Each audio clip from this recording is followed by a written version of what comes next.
Now whip it! Whip it good! Hey everyone, welcome back to another WIP Sunday. We got somebody already commenting on stream. Donald Layton, welcome to the show. We got all kinds of stuff working on tonight. I'm going to be working on, big thing I'm going to work on is the Walmart Doctor Strange. I'm going to do a few upgrades to it. I got the Lobo, and I got, let me adjust your volume or Diablo. Oh, who's that, me? Yeah. How about, hold on.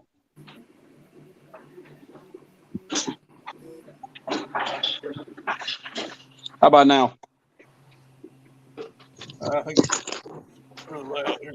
How's that? I think that's better. Yeah. But yeah, I'm going to do some upgrades to the Doctor Strange, do some paint work on the cape. I've already done a little bit of work to the cape. I'll show that off here in a second. And, oh. It might say.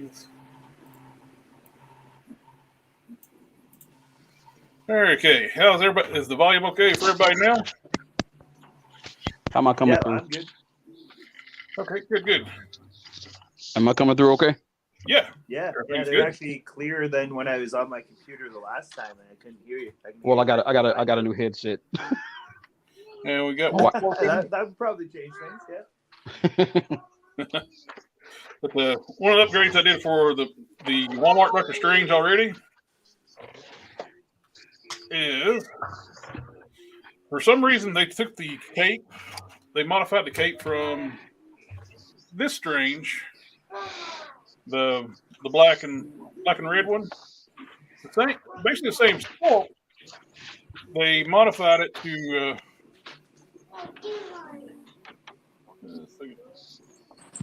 add a screen,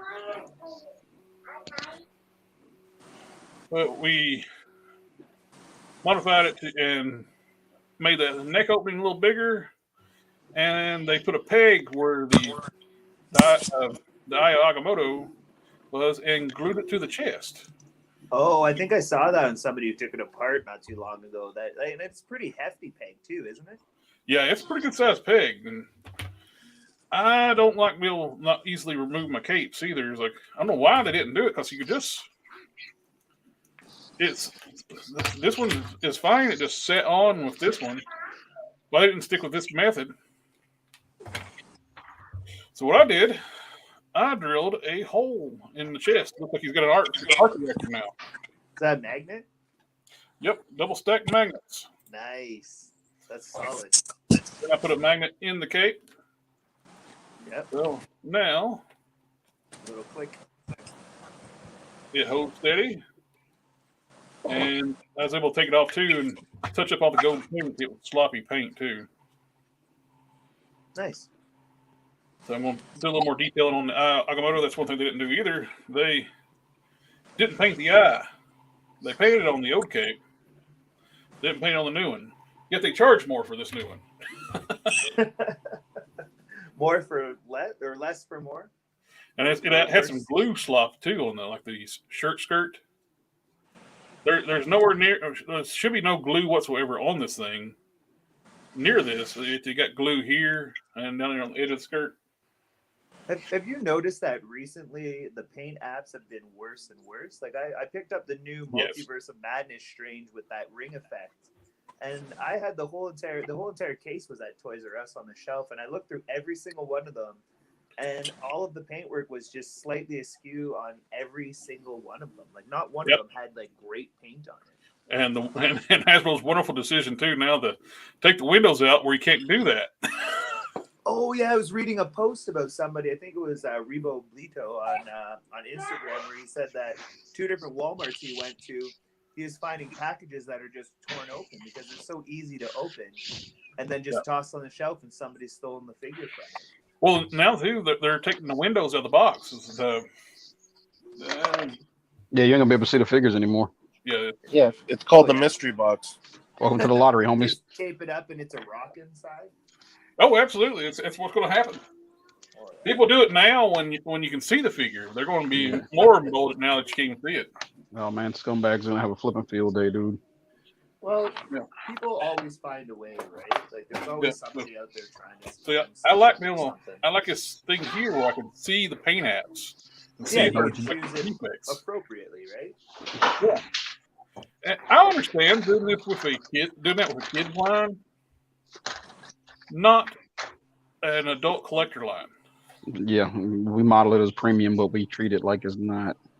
Yeah, it's under that disguise of it. I mean, I understand the idea to cut down on plastics because there's global pressure for that kind of thing, but at the same time, you're still causing a whole tremendous amount of pollution because some of those figures that have been swapped out or swapped whatever still end up in the landfill. So that plastic is not really being saved. It's just getting swapped out for a different type of plastic that's ultimately going to go to the same place, which is the landfill. And like a lot of collectors too, I have stuff on the shelf, but I hang some of my stuff up. Oh, that looks fantastic. So I like have this does display both ways. But now, I guess if you're, I don't know. I guess the only other thing you could do with a box that has no window on it is to take the box, disassemble the box itself, cut out a piece of it, and then have the figure somehow displayed in some kind of glass case or something, or like plastic case or something. I don't know. It's weird. That's a little extra. That's a little extra work, man. Oh, it's tons of extra work. Oh yeah. It's also not mint in box anymore. And then is mint in box really mint in box? Yeah, that's a good question. So what, we got Schrodinger's box now? Schrodinger's figure? So that's pretty much it. Is your figure in the box or is it not in the box?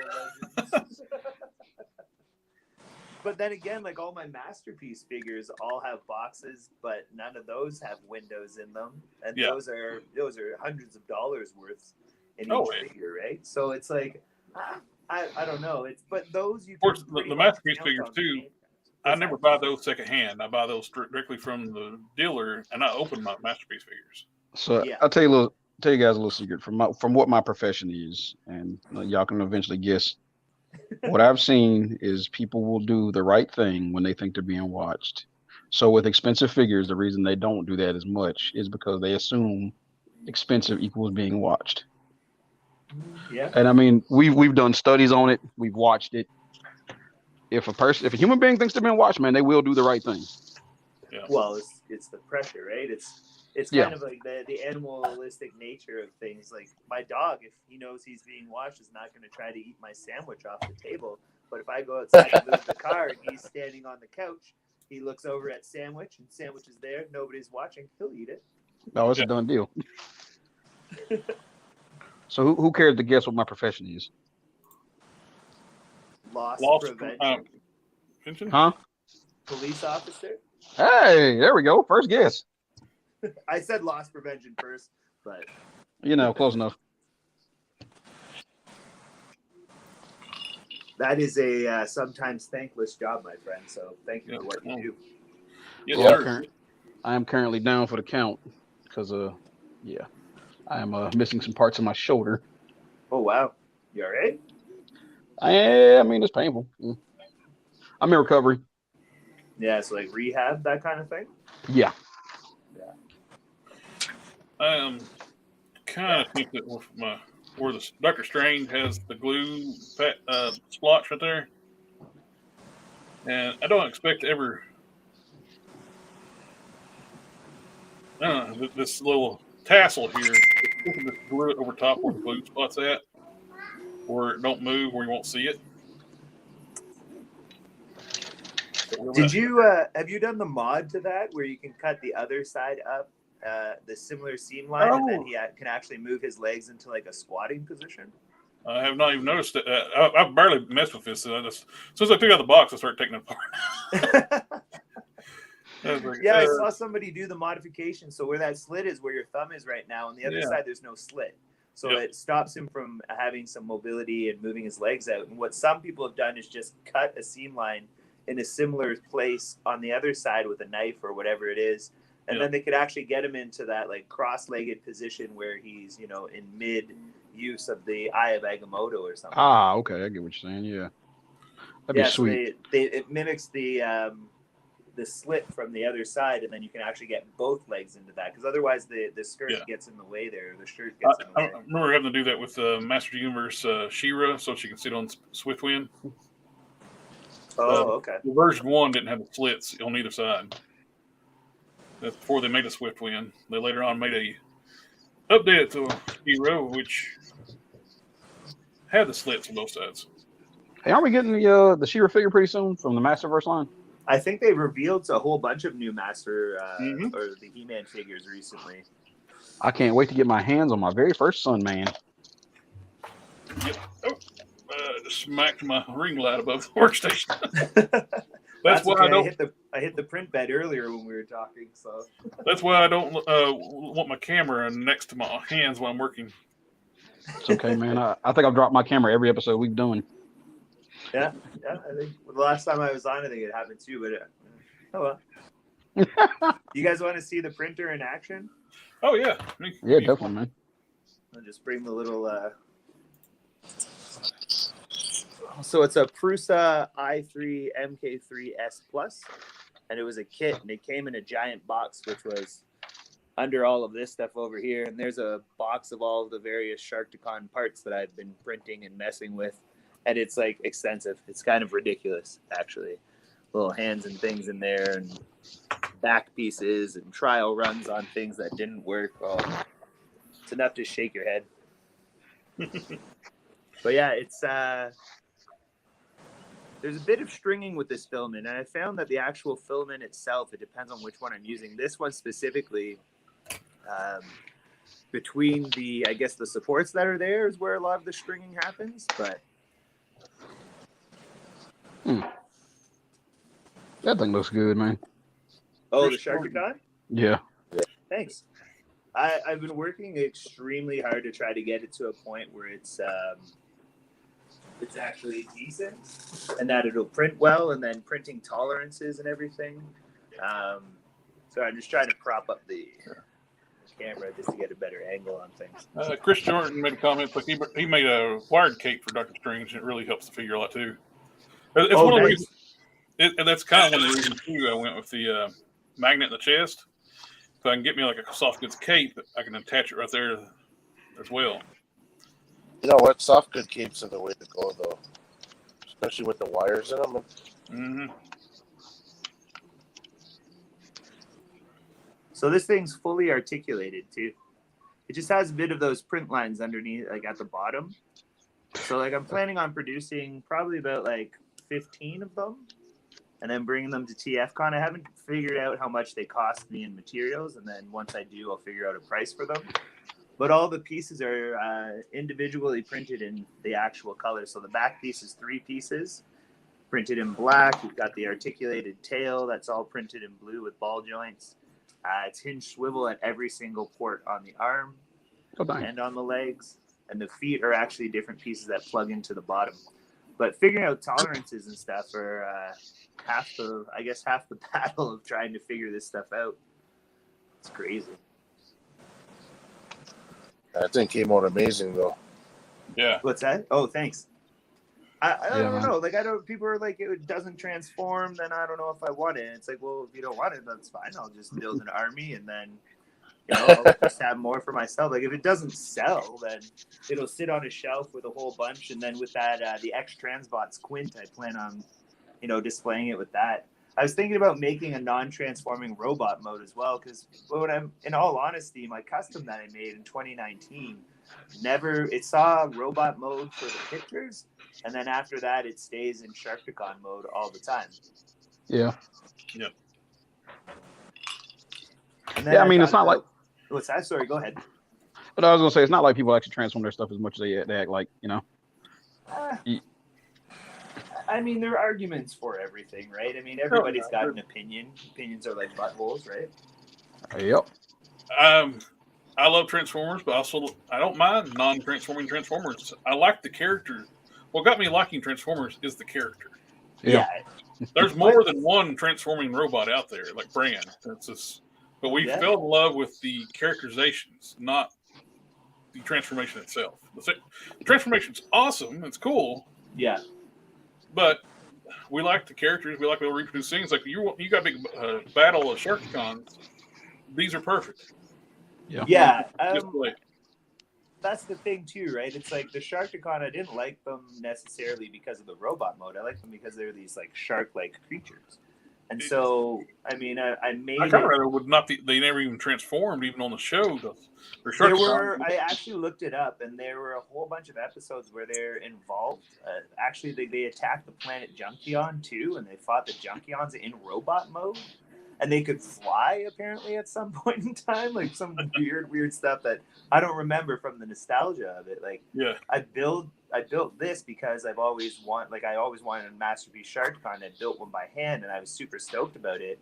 And then when I figured this out, kind of figured out the 3D printing aspect, I could bring it to life in a better proportioned way. Like the proportions are better.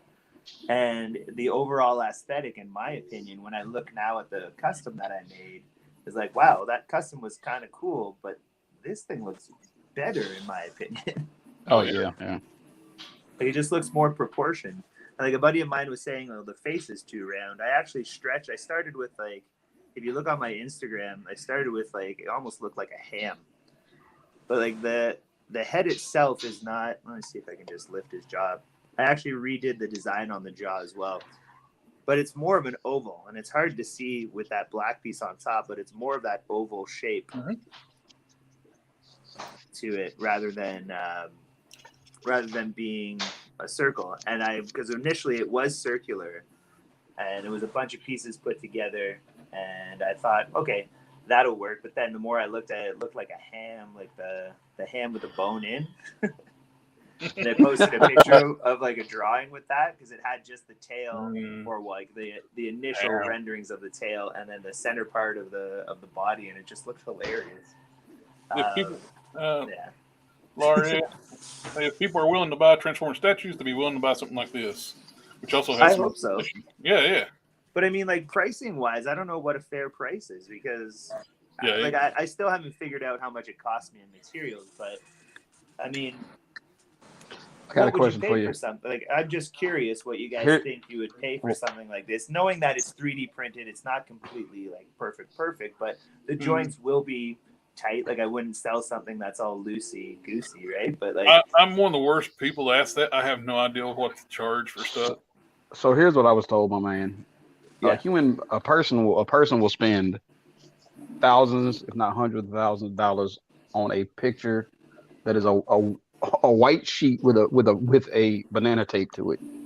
Oh yeah. It is. I mean, it has happened. Yeah. I think it was sold for like $50,000. So one thing I've learned, because when I started doing stuff too, I'm still learning, but I started pricing I undersold myself really badly. Yeah. Your art is your art. It is your art. And if it's worth doing and doing well, it's worth charging a fair price. Well, exactly. And that's the thing is that I don't want anybody to ever go into it thinking that it's something that it isn't before they would purchase it. So like I've told people who have asked me about it, I'm like, look, like the teeth are a bit fragile. Some of them have like little missing parts, but like the underside has where that's where the supports were. And this is what it looks like. I mean, you can sand it down, but it doesn't look quite right because it's not the right color. But I've removed as much of the supports as I can. But I mean, who's ever going to look at the underside of this guy's mouth and his belly? Right. Well, I know a guy who does 3D printing as well, man. And so like he made, the cube from Hellraiser. Yep. So he made that, and it's not like it's super detailed. It looks good. Yeah. And they're $50 and people are buying them. And they're about, how big is that Sharkticon? Well, this is my hand, and it definitely doesn't fit in the palm of my hand. So. Okay, so if he charges $50 for that, like and all it does here's a mouse beside it, like a computer mouse. Okay, and all that it does is it opens up and closes. That's it. Yeah. and it's not a lot of it's not a lot of moving parts. And he charges $50, and people are willing to pay that. So I mean, I wouldn't charge. US, eh? Yeah, I wouldn't charge less than 100. Well, because I was thinking like 150 Canadian to 200 Canadian. If Yeah. somebody, if I thought that would be, because I mean, like it's got like every single joint moves. Like it's a rotated, a swivel hinge on the upper arm, the elbow, the wrist. Have you ever the fingers looked at the Flames toy stuff? Oh yeah, like the Furide like model kit stuff. Not just the model kits, man. They make figures too, and them things are like expensive. Yeah. They're non-transforming, right? Right. Which I mean, so like I said, that's what I'm saying, man. Think about Think about what you made as a Flames Toys product. It's your brand. It's your product. It's your third party.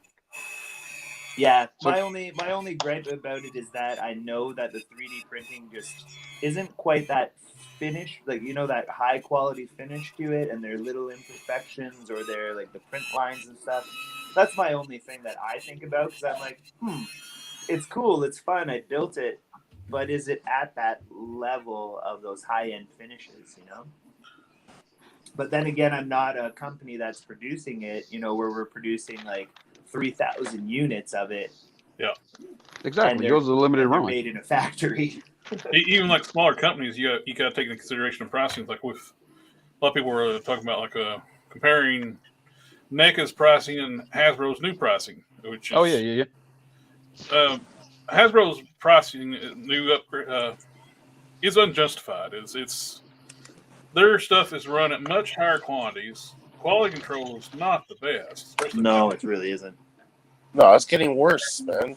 The quality control is getting worse. Yeah, Hasbro's a joke as far as that goes. And they're wanting to charge the same price as NECA figures. Well, people thought, like, well, NECA figures are fragile. Yeah, but they're like a tiny company compared to Hasbro. Well, and they're smaller runs in the world too. I've never had a NECA figure break like that though. Well, some people are really ham-handed too, right? That's what you don't see how they're handling these things either.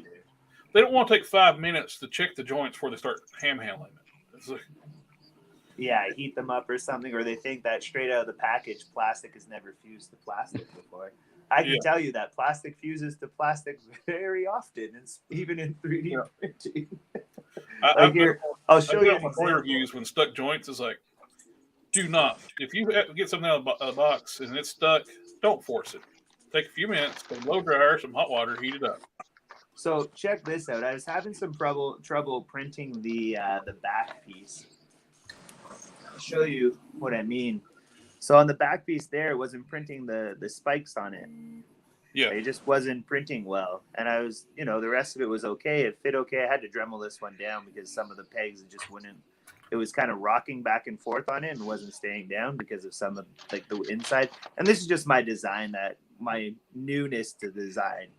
Yeah. And like there are certain lips and stuff that was stopping it. So I edited those out afterwards, but that, it's an oversight at the time because I didn't know any better. So then I went back in and I printed it with a different type of support, experimenting with some settings. And then it printed so solid because apparently I increased the number of lines in the wall or wall lines from 0 to 3 or to 2. And then this is after I was trying to move the supports from it. Oh, wow. It was just a disaster. Like they're in there so solid. Like these parts only came up after I shoved a screwdriver under it because I used some other thing where it said like it basically makes a skin in between the supports and the actual printed piece. And so it's supposed to be smoother inside. So I thought, okay, well that sounds great. And then I could just rip that out and then it won't have all those ugly print lines. And so like you can see it's a little bit smoother, but then I can't take the supports off. And at this point I had given up. I had stabbed myself a few times. I think I stabbed myself in the thumb with the point of the edge of the Sharkticon. But yeah, I couldn't get these off. And they were just I was looking at the eyes. I'm like, there's no way I'm going to get the supports in the eyes off without damaging the exterior. So it's all these like trial and error stuff that people don't see. Yeah. And it's like, it's a huge learning curve to go, oh, and then, you just wasted 200 grams, like a fifth of a spool of filament, right? So, yeah. And then what I found, I posted a bunch of the pictures recently to all the Transformers groups and whatnot. And like even some of like, there's a specific Transformers 3D printing group that I found. A buddy of mine showed me. Oh, and really? a guy asked for the STL files or something, and I was like, no, you know what? Like I'm not going to sell my STL files because once I sell those files, anybody can knock them off, take them, create them, you'll be seeing change them. showing up on AliExpress for Yeah. Oh yeah. AliExpress. Exactly. Like I was like, I don't know how I feel about that, and like it's almost like some of these people, and most of the people were pretty good about it. They're like, okay, no problem. Like even like the big toy channel guys, like Toy Paloa has been going. Somebody's been stealing his design stuff and selling it. Hadn't Hasbro been like picking off some of Pounds too? Oh yeah. So like it exists, right? Like it's out there, and it's like, wow, this is my first figure. I'm not going to sell my designs because then if anybody can just print it themselves, then there's no motivation to buy a figure from me either. Exactly. Now you want to be, it's like, even if I put them up for $50 Canadian or $20 Canadian for the files, well, that $20 Canadian now, that person, like 8 of their friends, all print out Sharkticons, and I got $20 for that. Yeah. And then one guy laughed at the comment that I said that I was afraid of people stealing my designs, and I was just like, all right, that's a legit concern, though. Yes, it is. Why would he lie? Why would he laugh about that? I don't know. It's one of those like internet Facebook things where like people put like a laugh emoji, and you're like, okay, dude. Yeah, you know what? It's a guy like, you know what? It's a guy like that'll be exactly what we're talking about. He's the guy that expect people to. It's all the people that were like defending Hasbro's windowless packaging because embolden the theft and like. Yeah, because it works in their. They were in defending it, like even though everybody else is like, people are going to steal like crazy. He's like, no, if you're trying to defend that decision, you're probably one of the people stealing. Yeah, for please, sure. Hasbro, yes, keep it up. We'll call them the swapaholics. Yeah, they just got that itch to swap a fig. Hey man, you got that new fig? Yeah. Swap, bro. Swap. Yeah. Swap. So I'm looking forward to trying. I got some new paints in this week. Oh, nice. What you got? I got new sealers. I've been recently switched. The past year, I switched over to the Mr. Hobby, Mr. Super Clear matte. How is that stuff? I've been thinking about that. This is the best matte sealer I've ever used in my life for figures. It will.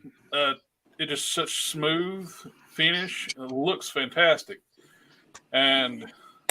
I'm on the very last little spurts of my Testors semi-gloss, which I love using too. Which Testors automotive lacquer semi-gloss is no more since they shut down the Model Master line. Mr. Hobby makes a semi-gloss, and I got 2 cans of it to try out. Nice. You have to let me know how it works because I've always thought about. I've heard good things about it. And when I made the order too, I went ahead and grabbed 2 different shades of gray of Tamiya. I was thinking about getting the Tamiya semi-gloss, but I wanted to, before I made the order out, I had it in my cart. I was getting ready to punch in my credit card information from the hobby store website I found.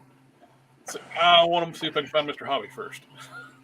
So I stopped and I found another site where I got this stuff. The Gundam store, USA Gundam store. Yes, a wonderful store. Cheapest place I found to buy this stuff. It's like $10 a bottle. Nice. $10 a can. At the Hobby Lobby, it's like the matte one came from. No, but Hobby Lobby I think it's like $12 a can. So it's cheaper. You got to pay shipping, but you get more paints because Hobby Lobby don't carry the Tamiya paints. They carry some, not the bottles though. Oh, hey Steve, did you get that that picture I sent you, that plastic prep stuff? Yeah. The Bulldog. I'm thinking about trying some, man. I've been reading about it. The Duplicolor the plastic stuff. Oh no, that's different ones. No, it's both of them. Yeah, it's Duplicolor and Bulldog. Okay, yeah. But they apparently use it for automobiles, man. So plastic adhesion promoter. Yeah, that should work pretty well. Especially like on the harder plastics, it's harder to get paints to stick sometimes. Yeah. Well, the turtles, that whatever this BTS company uses for plastic, it kind of feels like a knockoff SH Figure Arts. Mm-hmm. The plastic level. I've had knockoffs of those before, and that's kind of what the plastic feels like on these figures. And the paint don't want to stick real well. So Okay, I got you. Is it maybe like, you know how sometimes there's mold release on plastic, like on those plastic figures? It's just the material itself. I scrubbed these things. I scrubbed them, even washed them like degreaser. Yeah. And it's just a weird plastic it's made of. It just don't want to. Yeah, some of the plastic, the paint doesn't want to stick very well. So yeah, that makes sense. I did the full recolor on the Leonardo. It looks great, but I gotta be careful. Like my fingernail, I can take my fingernail, just yank all the paint off of it. Oh wow. Yeah, see, that's something like that is what I'm wondering if that stuff will work on. Even though it's like I prepped it and did everything I needed to do for it, it just wouldn't stick. That's kind of the beauty of being able to, and that's kind of why I separated my Sharkticon model into various different parts, is so that I don't have to paint it. Mm-hmm. It is what it is, and it sits on the shelf in those colors, and I don't have to. I was watching The Craft Man. Have you ever watched his channel? Oh, I watch his stuff all the time. That's where I learned about all of the molding and casting and all of this stuff. Like, he has such a huge resource. That guy is like a quiet genius. Yeah, that's probably what's with the plastic on these turtles. He was showing like the injection molding. He's like a hand press injection molding where there's those little figurines. Yeah, paint won't stick to injection molding. That kind of material. Okay. You have to do it at a certain time. The paint's got to be like there's a special prep for it. It's kind of like acetone style paint or something other where to bond to it. Yeah, it's like specific for that type of material. Yeah, it's basically what they paint Marvel Legends with, I guess. Yeah, that corrosive paint. You can't buy that in America. Yeah, the stuff that would cause damage to all of your arteries, your brain, your kidneys. Your lungs. And your children will be born with. Basically become radioactive, man. It's fine. Yeah. Everything's fine. I'm fine. You're Crusaders. Fine. Yeah. One thing I'm gonna do too on this Doctor Strange, the symbol on his chest, I want to paint it to a lighter blue. It is a lighter blue than the tunic, but I want even lighter blue. I got a question for you guys. Do y'all prefer to find figures in the wild, or have y'all just succumbed to ordering? I do a little bit of both. Yeah. I'll order online if it's like something that I really don't want to chase down because I know it'll be super difficult to find, and I just don't want to travel around to like 8 different Walmarts. Especially with gas prices. When I can just order it from a trusted seller that I've ordered from time and time again, and then it comes in and I'm just then I'm happy as can be because it's like I got a whole case. But the only downside of that is they take the money right away, so you got to pay for it, and then you wait like half a year to get the figures, right? Yeah, that's why I do when I do my online ordering. I always try to find the sellers that don't charge you up front. And I get a lot of stuff from like the Chosen Prime. They specialize in Transformers, but their ordering system, they got Marvel Legends and Super 7 and all that stuff too now. Yeah, they started diversifying. They started off with Transformers, right? And then they really need to survive. Really got to diversify your customer base. But they got the payment system where they'll send you a PayPal invoice once the item arrives. Yeah, so that's good. So you don't even have to have your card on file. You can just pay your invoice once you get it. He said that's a Chosen Prime? Yep. I buy a lot of my stuff for Transformers and Masterpiece stuff through Madhouse Toys. He's a Canadian retailer, and he works with ages 3 and up. Like, he knows those guys really well, so he's working at their shop, and he's done a lot of work with them, and he's good friends with them. So he was in Toronto, and then he moved out there. So he still has people here, like in the area, in the Toronto area, that will help send packages out and sort of run that side of business here. But he's been super fantastic. Actually, he's the one I was talking to about having my Sharkticons at his booth for TFCon. So I got to figure out numbers, and then obviously give him some portion of something for being able to be at his table and sell my little Sharkticon, well, my massive Sharkticons. But he's a fantastic dude.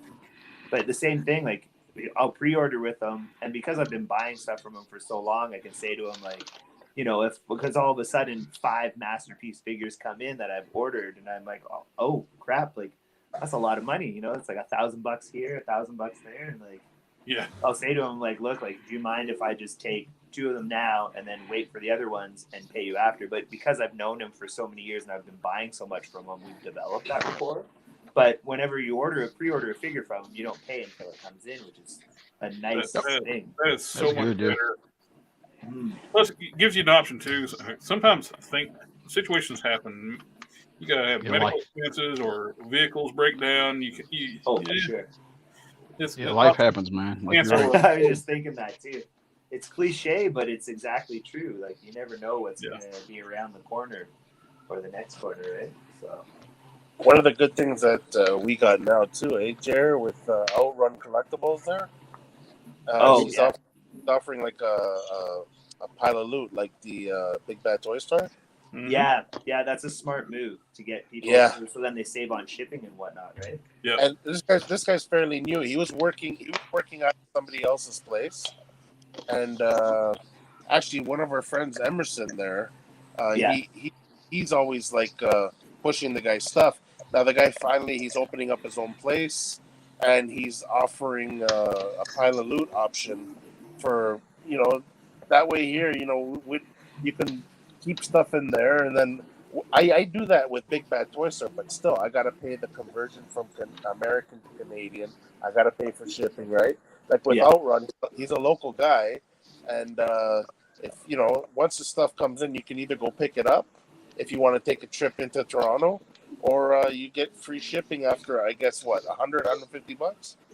I'm not sure, but I mean, like, it's decent, but it's obviously higher because he's a smaller company, right? So yeah, but at least he gives us that option. Yeah.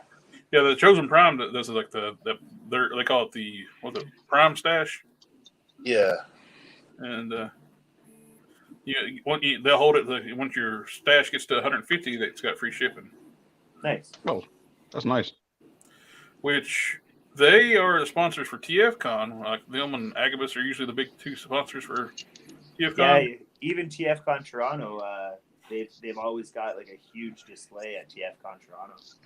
Speaking of which, I'm actually gonna get to go to TFCon this year for my first time. Oh, nice.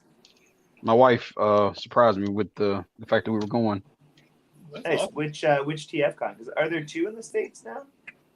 It's the one where's it at? Nashville, Tennessee. Nice. Oh, I'm sorry, BotCon, not TFCon. Oops. Oh, yeah. Okay. BotCon, before the beer bug hit, they used to be 2. They would have one basically like East Coast, West Coast, sometimes Midwest. Mm-hmm. After the beer bug, they dropped back down to 1 for. They may go up to 2. I'm excited because I had a chance to go when I was younger, and my mom was like, "Nope, too far." Now I'm grown. I do what I want. I call it the beer bug. I'm sure y'all know what I'm talking about. So oh yeah. YouTube don't like you to actually say that. Oh yeah. That algorithm. Yeah. Well, my algorithm must have finally picked up some of my tutorial stuff. The Blackwash video I did uploaded last night. Yeah.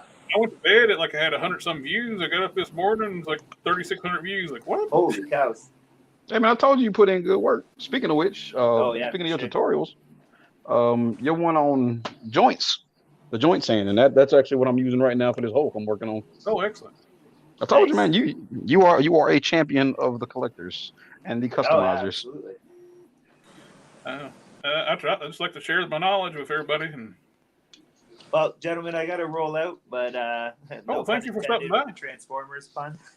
Yeah. Hey, always good talking to you, man. It's always a pleasure. I mean, I'm very, very humbled to be asked to be on this. So it's nice to be able to talk to you guys and just sort of hang out. To go, but you gotta tell me. You gotta let me know about that head and all that. Yes, Transformers head and I'll you know print what? it I'm gonna for shoot you. you an email tomorrow, man.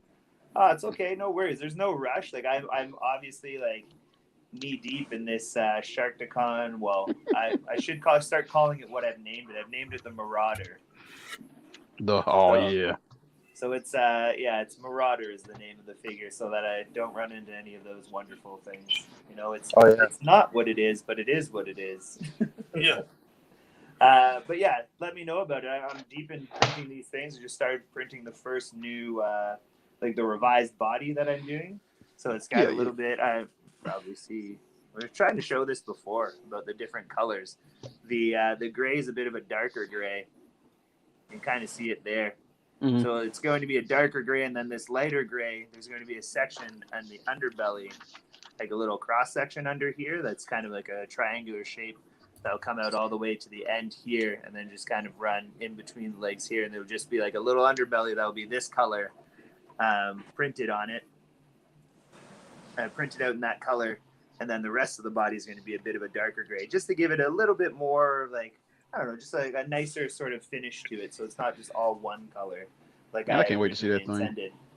And then it'll look more like the Sharkticon where he has that lighter portion of his belly. But I had to be careful of where the leg, the hip joints are and stuff. So I carefully measured it out, but I made it work. I think I made it work. We'll see after I print this one and then eventually print the belly for it. But Speaking of printing, yeah. Thanks for having me.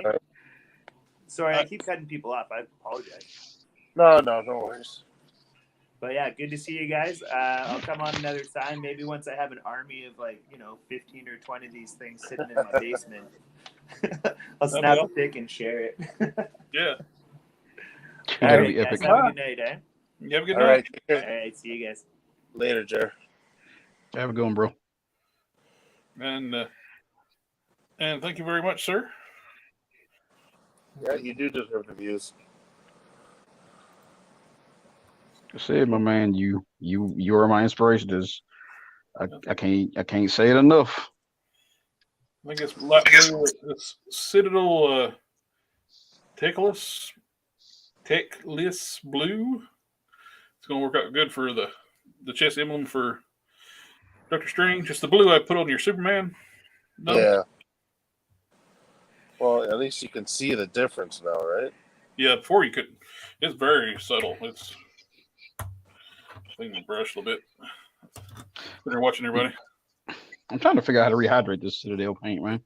I got that crust forming.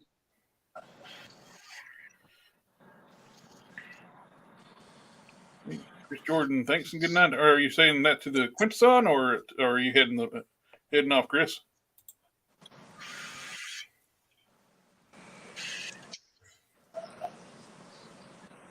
One thing about the Citadel paints, unlike testers, they're not as durable as testers paint. Right, and yeah. You definitely got to add a sealer to them. Oh, God, yeah.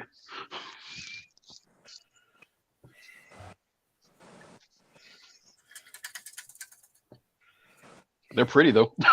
If nothing else. They have some beautiful shades, but and they're expensive. You're paying for those shades of paint. But, I'm trying to stretch this stuff as far as I can, man. Yes, sir. I'm going to hate when I finally run out of my testers back stock. It's going to be a sad day.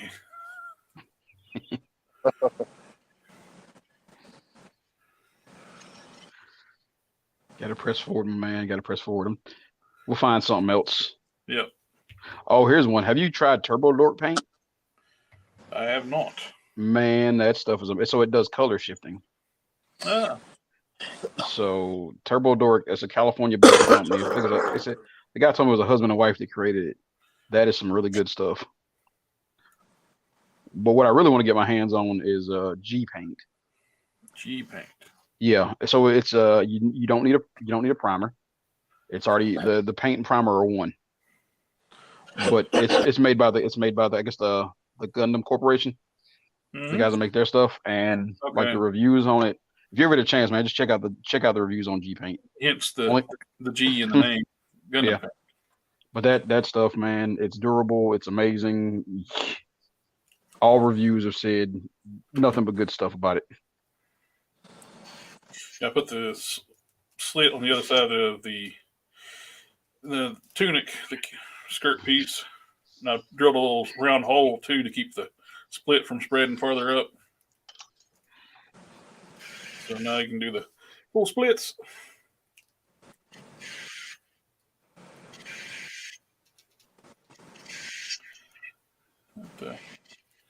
Getting static. Is that whose mic's getting static? I don't know.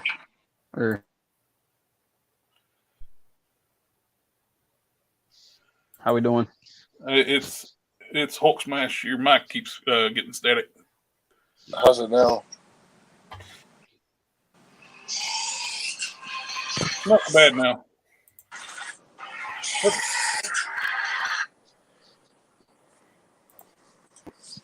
I'm hearing a game or something. Okay, we got the later. the blue on the chest, the magnet in the chest. I'm gonna touch up the gray hair. Try out some of my new grays. She starts at 1.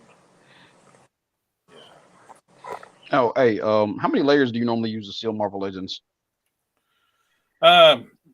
If it's good sealer, you only need like 1. But it depends on the finish I want. Mm-hmm. If you put glossy paint down, you can't put a semi-gloss on it. Expect it to go semi-gloss. Right. You got to hit it with matte, then hit it with semi-gloss. Okay. But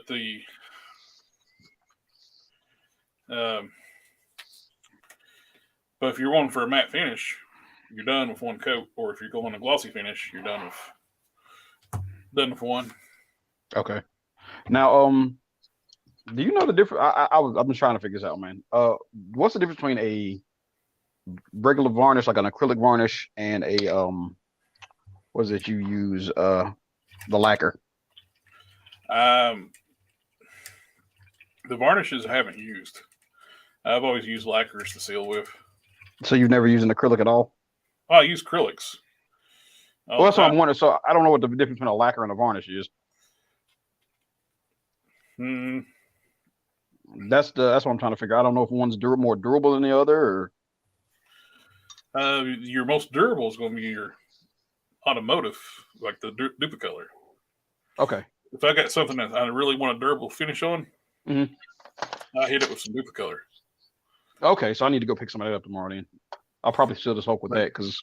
Well, to be safe though, it's like if you got any exposed soft plastics, you don't want to hit it with the Duplicolor first. Hit it with a lacquer or something like that to seal the plastic.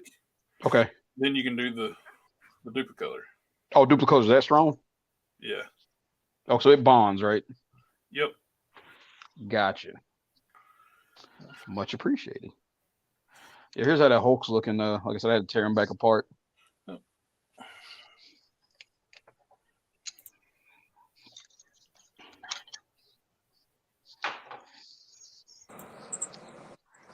Good old paint rub. Hulk Smash, your mic is like going like. Really? It's still going? Yeah, I had you on mute for a little while there because as soon as I turned it on, roar. I'm not hearing anything on my end. That's weird. It's not doing it now. Okay. It's calmed down. I don't know what was causing it. It's like you were sitting by a windy window or something. Oh, I got a fan on, but it's not pointed this direction right now, so it was probably catching.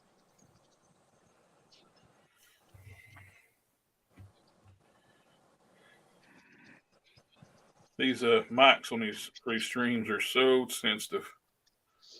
Yeah. I did a live stream back way before I was monetized. I just hit it. Nobody in the stream told me that there was a giant roar coming through the system. It ended up being a phone charger. What was it? The ring light was plugged into a USB port on the laptop. Oh. So, and it was causing the roar. Wow. And it was just awful. And it picked that up on the playback, so I just like hid the stream. So now I use the ring light. I use a phone charger to run the ring light.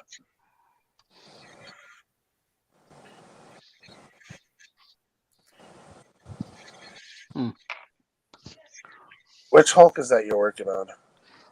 Making a red Hulk. I took the composite Hulk. I got one like real freaking cheap. Like I got it at a steal, man. But I was talking to my daughter and she was like, make him red. I was like, okay, done deal. Well, the torso was already molded in red. Yeah, I ain't gonna lie, I was lazy, man. I didn't want to sand it. I'm paying the price for that now, but you know. You what you could have done if you had some like this stuff here, the Winsor Newton. Yeah. Stripped her off. Yeah, you know, hindsight is 2020, my friend. And I've definitely learned to. Oh, absolutely. I've been there and like it'd been a lot easier if I did it this way. You're like now. I will not be a bum next time. When I was doing the thing heads last night. Let's see what we got here. I mean, all in all, I'm happy with the way it's going. That face, the face is what I'm happiest about, though. I don't know if you can see it. Chris Jordan, with all the Hulks, they always had some torn clothes and pants. They once had tucked in shirt until around the waist. Yep, that looks good. I gave him a little bit of a gold tint on the eyes to kind of show off how when Red Hulk gets mad, he like glows. Yeah. And what I thought about doing is, you ever seen Agents of Smash? Yeah. I watched. Yes, I was debating on whether or not I wanted to put him in the tank top. Yeah, I do like the Agents of Smash Red Hulk. It was pretty good. Yeah, and the cargo pants. Mm-hmm. Yeah, somebody made a custom along. I believe it was Justin Crisp. I forget. Toy Cooker. I believe that's his name. The one thing I never. Oh, sorry, I didn't mean to interrupt, Dom. No. The one thing I never get though is a lot of people they'll take their Red Hulks and get those head castings of the mustached heads. He does that randomly in the comics. Like there's like one or two issues where he had it. But the one that has the mustache is not General Ross. No, there actually was an issue or two where Ross actually had his mustache. I don't know. Oh, really? Yeah, hold on. Let me see if I can find. Well, no, I can't because I'm on my phone. Never mind. Yeah, I think it was like one or two issues. Like it wasn't even the issue; it was the cover. Now where they drew Ross with the mustache. In his Hulk form. Yeah. Okay, because I was always told that, because I don't read the comics. I was told that the guy with the mustache was a different character. Yeah, he's right. That is a different character, but like they did an issue cover, and they just put Ross on it. Oh, just cover art had a mustache. Yeah. Okay. Yeah. Okay. Yeah, covers don't mean nothing what's in the book anymore. Yeah, not at all. Actually, I think I may have seen that one that you're talking about. I made made a wager, like just a gentleman's wager with no money involved, to a buddy that's got the comic book shop. Mm-hmm. And we were looking at a book. It's like had Juggernaut on the cover. I think it was a Spider-Man book. I told him, I guarantee Juggernaut's not in that book. Yeah. I should have put money on that because I was right. They gotta stop doing that mess.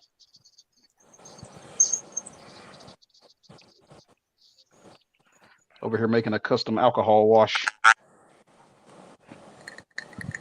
That's one of the good things about these washes from testers.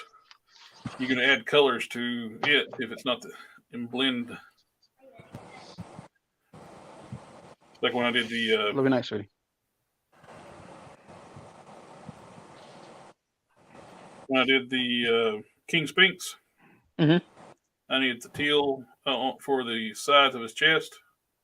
I just took this same blue I used for Dr. Strange, the Citadel, mixed it with the green wash, and made a teal wash. It just goes in there, no problems.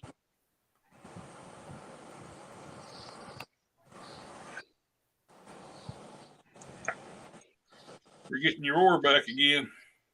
But,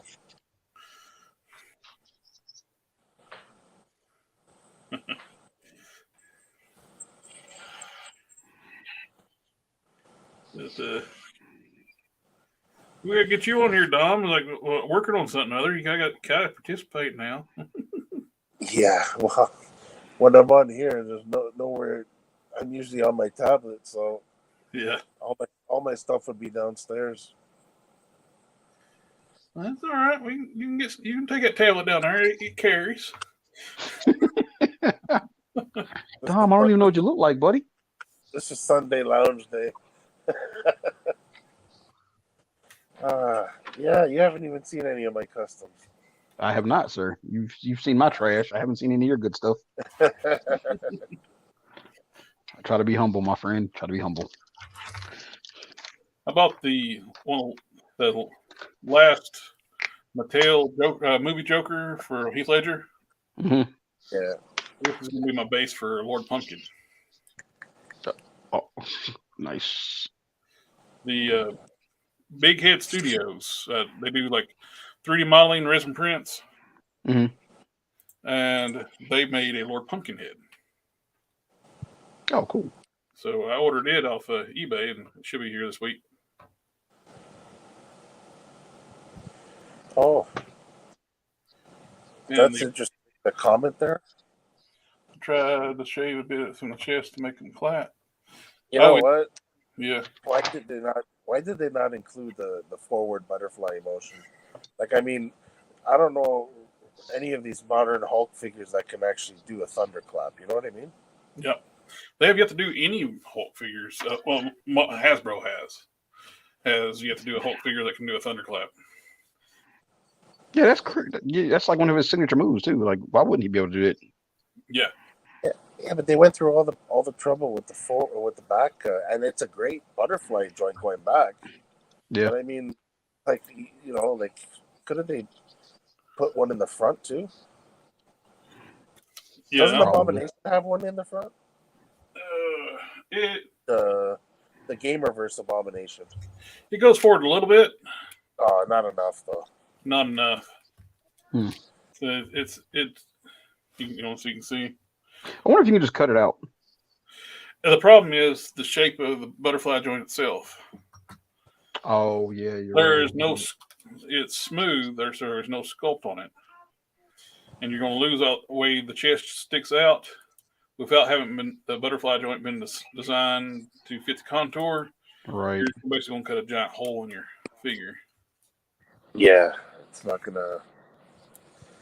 It's gonna defeat the. You got the sculpted the back muscles on the back of the butterflies, and they didn't sculpt anything on the front. So when you pull these butterflies back, you got that smooth plastic here. Gotcha. Wish they even would have tried to texture it like the rest of the body or something other, because it's so obvious it's smooth plastic once it comes back. Oh, I got a question for you, buddy. So, see if you can help me with this mistake. I've already painted the arm, and the joints aren't prepped enough in some areas. Can I heat this thing with a gun and it pop apart still without messing the paint up, or am I just SOL? Yeah, I've already painted it, so I think you should be good on that. Okay.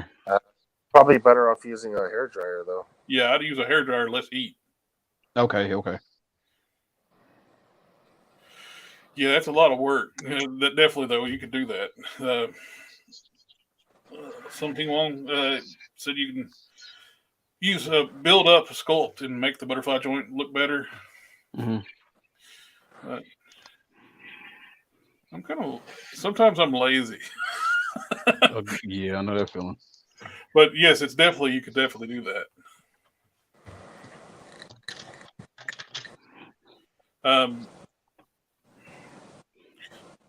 But it's one of those things too. I love doing this. I wouldn't mind doing something like that. But when it's something they should have done themselves to that level of detail, I don't understand why they just couldn't design the figure to do that in the first place. Exactly. Like when I make Prime and stuff like that, they'll never make Prime. They'll never make him, so it don't really bother me to put all the work on. I got to sculpt and all that stuff on him.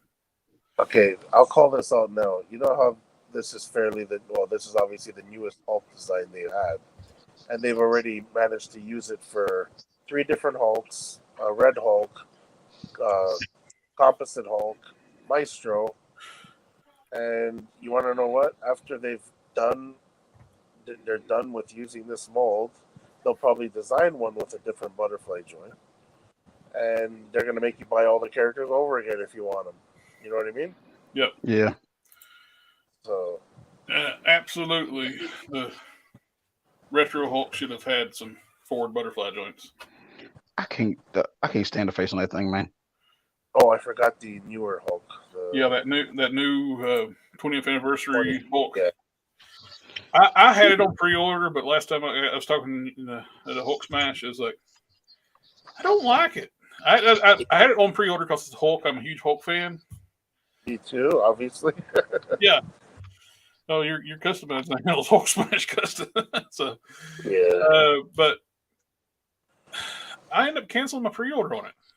Oh, I never even bothered. I told you. It's just something that it's not. First of all, it's a dark green, which I don't like. Well, I understand the dark green part is they're wanting to match like the 20th anniversary, but it's not even the right shade of dark green. Yeah, it don't match. If they were same way with like the heads, I would have liked a modern interpretation of the original Toy Biz Hulk head, but they gave us 2 heads that look nothing like that head that came on the Marvel Legends Toy Biz Legends Hulk. Told you it's a Rick James Hulk, man. I saw the artwork for that. You know what? It looks just like the artwork, but at the same time, you know what? I'm just not fond of the whole thing. Like, I mean, it's not for me. It's not worth buying. Hey, if you like it, that's fine. I have no problem with anybody liking it. It's just it's not for me. It's not for you. Well, okay. Here's the thing. Did I send you that picture this morning? I don't think so. Of the head on the different body. I don't think you did. Probably didn't. Somebody put it on the Marvel Select. James Roseborough. Oh, actually, I think I might have seen it on his Instagram. I don't remember. I don't think he sent it to me, but yeah. He put. Actually, I'm gonna send it to you now. He put it on the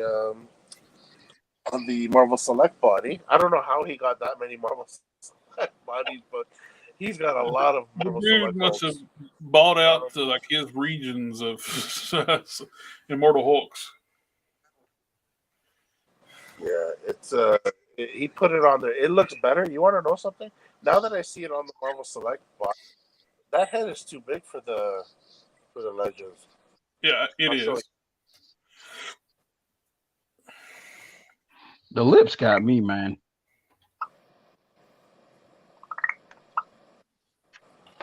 Yeah, it just Those lips drive me batty. Yeah, I've never seen Hulk with them humongous lips. Yeah. All right, I just sent it over to you if you want to put it up on the screen.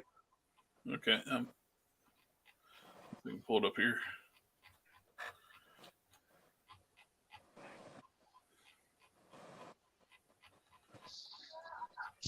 Oh, you need help getting him to sleep? I found it's like an Instagram account, so pictures, so I can do that one. Gentlemen, I may have to peace out a little early again. I got the baby. You ain't wanting to go to bed. That's fine, brother. I'll kick around for a minute, and then I'm gonna run the gambit of small man. Here we go. He's upset because he didn't get to come say hey to you guys today. Yeah, it looks so much better on that body. Yeah, it definitely does. It's more proportionate. Now, don't you think that now that you see it on there, it's oversized for the Legends? That's probably one of the reasons why it doesn't look good. Yeah. I need to watch out because he does some artwork that's not PG. Oh, yeah. Let's not do that.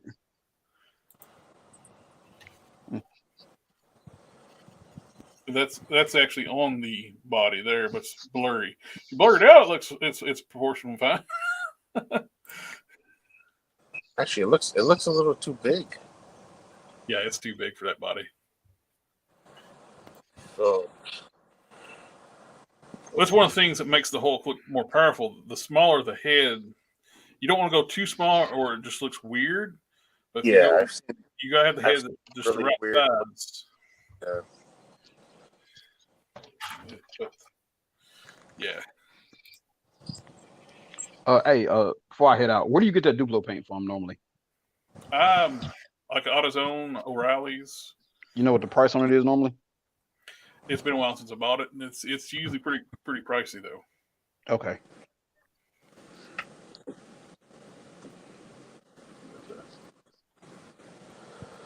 I'll head to AutoZone tomorrow morning and see if I can find me some. And let's see. That's going to work out pretty good for that blue on the Doctor Strange. Oh yeah, that looks good. I want to paint the eye of Agamotto.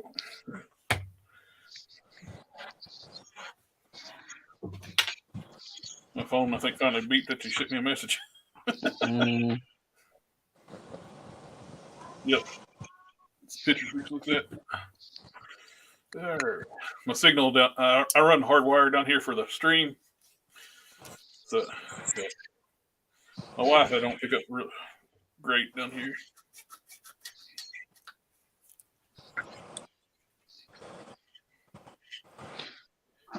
I'm coming, baby. No, I got him. It's fine. The guys are already. The guys have said they won't sacrifice me to the transformer gods today. You have to take that up with Unicron and Primus.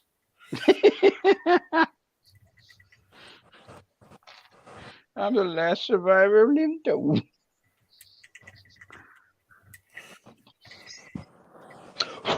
I noticed with the Tamiya metallics, they seem to like clump up more after you break the seal than the other paints. I wonder why that is. Yeah. To me, it's got like more of an alcohol base, right? Yeah. So it's a little more difficult to work with it compared to testers. Yeah.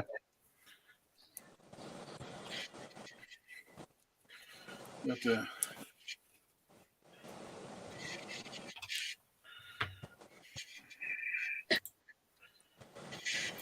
ever heard of the Zenithal highlight method?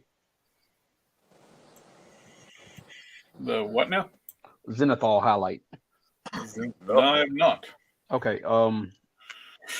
Y'all should try it. You should try it on a figure that you're going to keep more static. Mm-hmm. So basically what you do is a black base coat. And then you hit it from the angle that you want the light to hit with a really light, either gray or white primer. Mm-hmm. And when you get the figure done, that's how it'll highlight it for you. Sounds interesting. Yeah, it's called the Zenithal highlight. A lot of miniature people use it. I've been watching a lot of stuff I've learned recently, other than you, has been watching Black Magic Studios and a couple of other guys do miniatures and stuff. Yeah. Because they do different techniques than us. Yeah.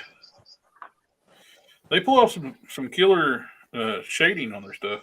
Yeah, and that's why I told you about that Streaky Rhyme, man. That's where it came from. I watched them use it on a miniature, and I picked me up some. And literally, you run it through your airbrush, you cover the part you want, you let it dry, and then you hit it with the mineral spirits. Yeah. And a Q-tip, and it leaves you with an amazing, like, it's magic in a bottle, man. It's kind of cool that Henry Cavill, Superman. Oh yeah, he paints miniatures. Yeah, he's a big nerd. Yeah, he's good. Really they said good. he helped.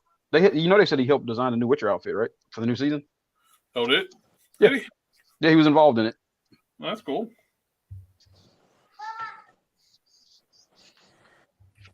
What's he eating?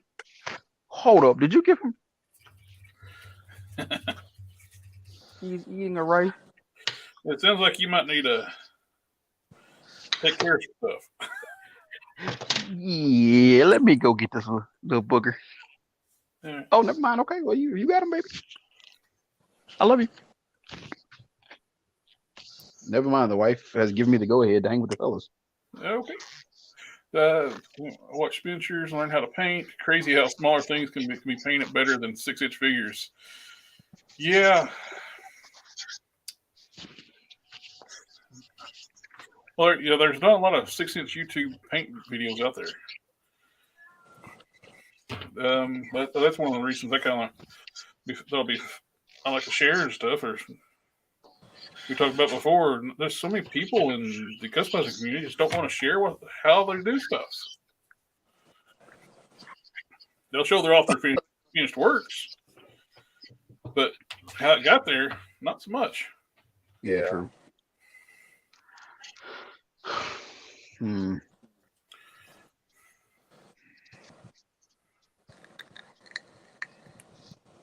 Let's see.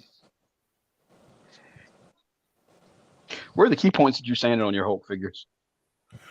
Oh, that one? Yeah, on this body. On the official bodies, I've only done the composite Hulk and just added detailing, so I didn't really have to do any much. But when I did the KOs, it's a little different story. I actually made an extension piece for the abdomen to add more clearance. Yeah, I see that thing rubs. But that's constructed differently, so you can't really do that. Oh, okay, I got you. So basically on that one, you would have to work with sanding the top and clearancing the upper torso piece, the inside socket. Okay. Fun stuff.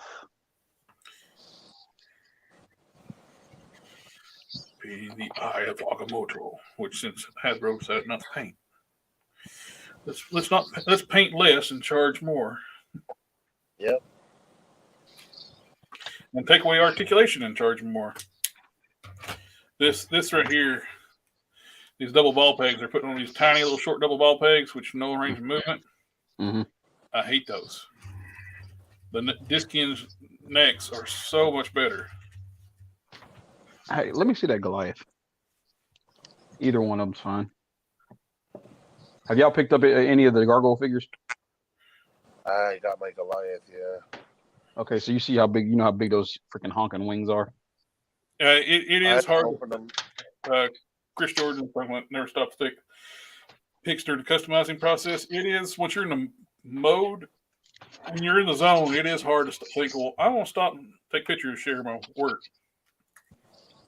I have to remember to do that. Son, this is mine or yours? I've gotten to the point where I make a conscious effort to stop to do that. So here's a fix for them Goliath wings, guys. Hey, did you do it? Figures. Huh? Did you do the fix that was there was a video for that? The heat gun? Wings. Yeah. Yeah, use the heat gun. They came out nice, man. They don't take up as much space. You can fold them in more. Let me see. It's kind of hard to get this thing on camera. It's huge. Now this is my son's. I folded mine in a little bit more so I can get I wanted to give him like a blocking, make him like he was blocking with them. Yeah. But yeah, man, it looks more realistic like this than just being straight out. I'm debating about that. I got the Domaru, the smaller 6-inch one. I'm thinking about stripping off the paint on the face because they painted the face pink. Here you go, son. Let's eat it. Yeah, it's very pink, and my camera's set not to focus. I don't know why they didn't do the flames in a lighter, more like a yellow, and do when they could have done the face in like a translucent red.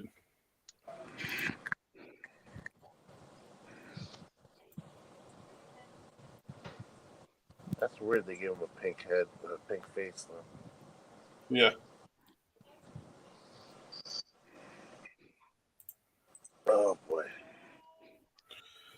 So Ooh, I'm thinking fix that. Windsor Newton's going to be making a visit to his face.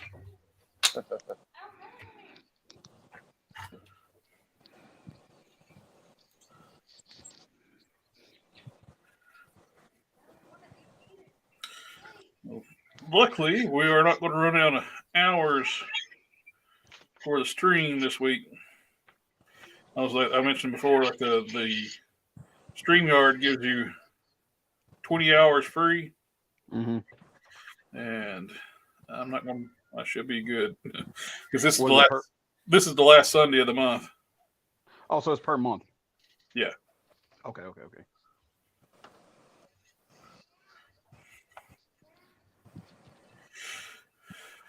Also, every month you get 20 hours for free? Yep. Well, if you could, What happened here? that's not bad. I don't think you can go. If you monitor, you're not going to go past 20 hours, right? Right. Yeah. We had a couple. I don't think did I start the first of the month year. First of the month when I start doing these streams. I guess. Well, this is number 3. 4. This is the fourth one. I think this is number 4. So I think we're good. We can do 4 streams and on the freebie version. Because YouTube definitely don't pay enough to charge for me to buy the StreamYard yet. Yeah, no. Don't worry, man. You'll get there. I see it in your future. They got the on a video with over 5,000 views, made $11. Wow. Is that pink paint coming off? It is tough. It's coming off, but it's tough.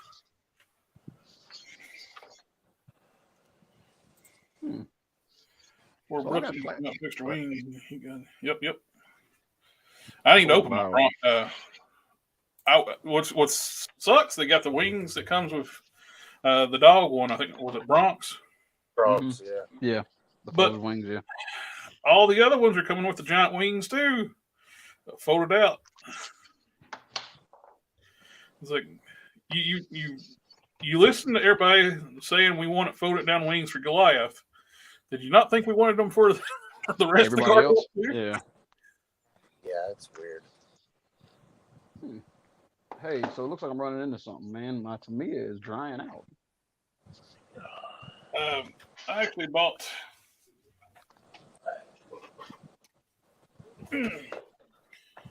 Tamiya thinner for that issue, like what I was talking about, like the metallics was getting clumpy. Yeah, I guess when they're alcohol based, they'll dry out more. I was not expecting to open this container to be empty looking. Yeah, this stuff is like turned to nothing. Yeah. Well, that felt like a waste. Note to self: only get to me when I need it. Well, no, some paints, man, you can sit on. I've got some Citadels that's like they don't even make anymore. Yeah, but they've the very first Prime figure I made, the one I gave to my buddy for Christmas present. Mm-hmm. Not Christmas present, birthday present. The gold I used for the armor on that, they discontinued it. Yeah, they tend to do that. This is nuts, man. I gotta buy more white paint. I thought I had plenty. I'm sitting here looking at 2 bottles. They both dry.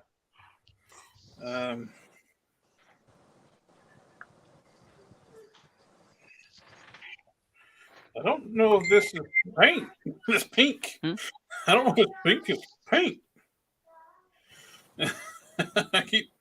I'm getting pink off, but the more I rub on there, the more it took all the black lines off, but the pink is still staying. Oh, wow. Maybe.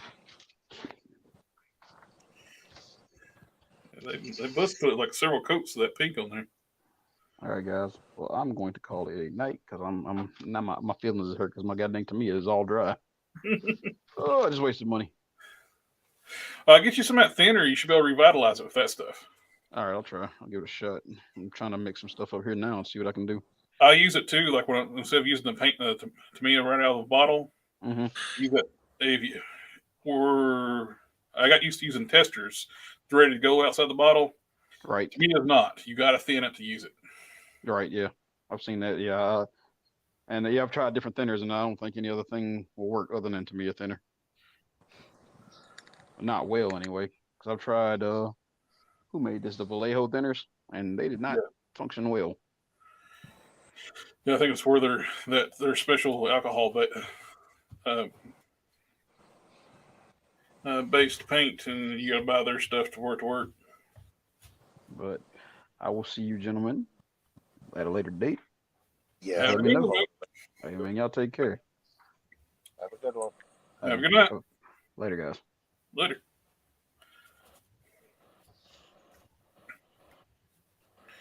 Let's see. I think we'll go. We'll go to 11. What do you think, Dom? I'll try to make it till then. You gonna stay awake for me?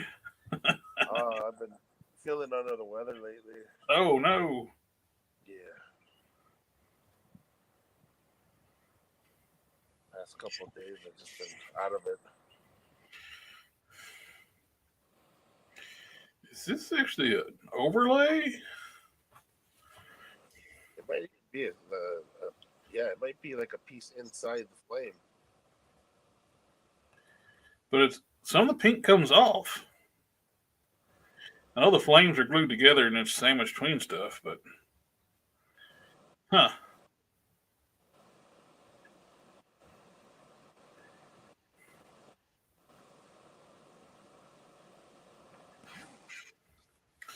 Yeah. This is weird. His head's supposed to be red, though, isn't it? His face? Yeah, not pink. Yeah. It is very, very pink. I'm just trying to picture the character in my head. Like, the face is darker red than the flame, obviously.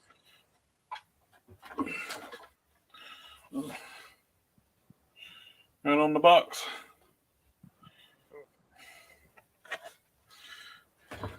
If you're going to use, have box art on there, and at least have your figure look like the box art. Yeah, no kidding. I'm starting to think this is a separate piece inside the head. For some reason had pink paint on it as well.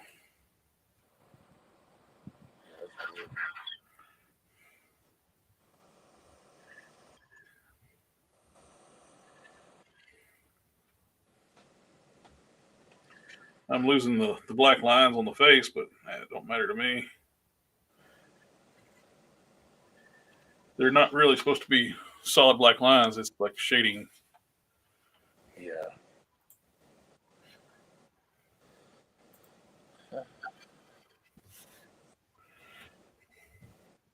It's got the line sculpted on the face, so what I'm thinking I'm going to stop for him here.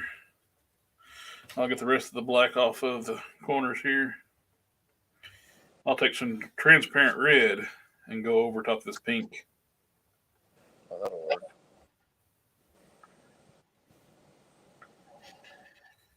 And what'll work out good too, where it's transparent red, it'll seep down in those seam lines on the face.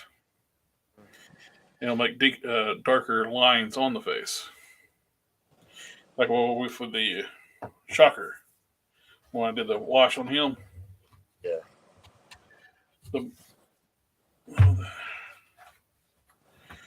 Okay, what we want to work on next? We got the Lobos. Fitted the head a little better too. You've got to sit down a little lower,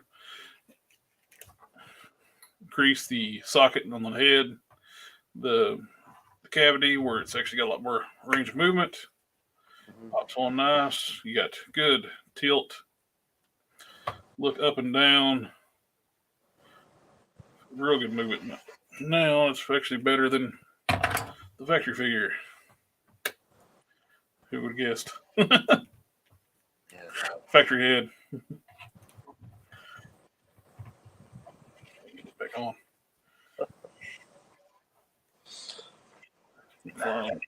I don't know why well, I know it's Todd, but he puts the heads are almost completely hollow, and he puts the ball socket at the very top of the scalp. So you have no range of movement on the head. Yeah, I don't know what the hell. It is weird.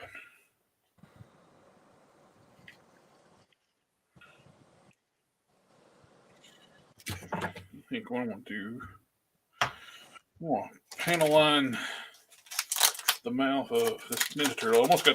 I'm not going to do the full repaint on these because, like I said, mentioned like the rest of them. I'm going to do the wash on the turtle shells, which makes them look so much better. And I'm going to take a Gundam marker and fill in the seam lines on the mouth and call it good for that on these guys. On the other 3 turtles, Yeah. Leo's the only one that's going to have the full Monty. He was always my favorite, anyways.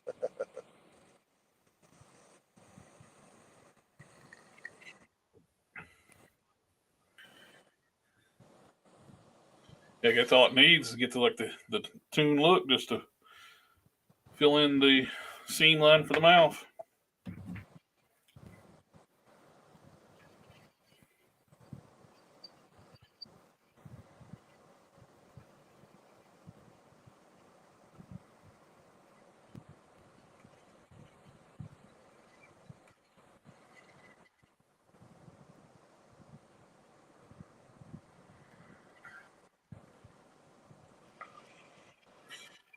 What I don't get, I'm tempted to do a bandana swap though with Mikey and Donatello. They didn't give Mikey a happy face. He's kind of like got a teeth gritting on one side and just a standard smile, neutral smile on the other head. They gave Donatello like a mouth gaping and a slice of pizza to eat. It's like, that seems like that should have been Michelangelo's head.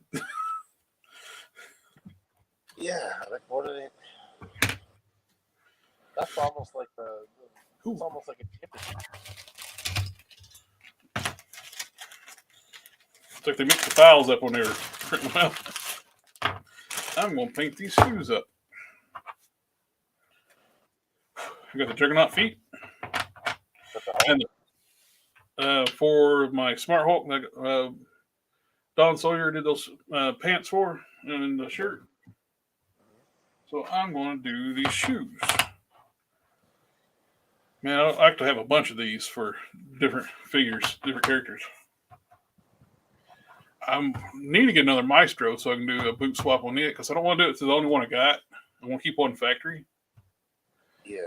I got them pre-order at a shop, and they still have yet to get through stock in. You know, I might just leave my Maestro the way it is, and well, actually, no. You're gonna need the gauntlets and the necklace and whatnot.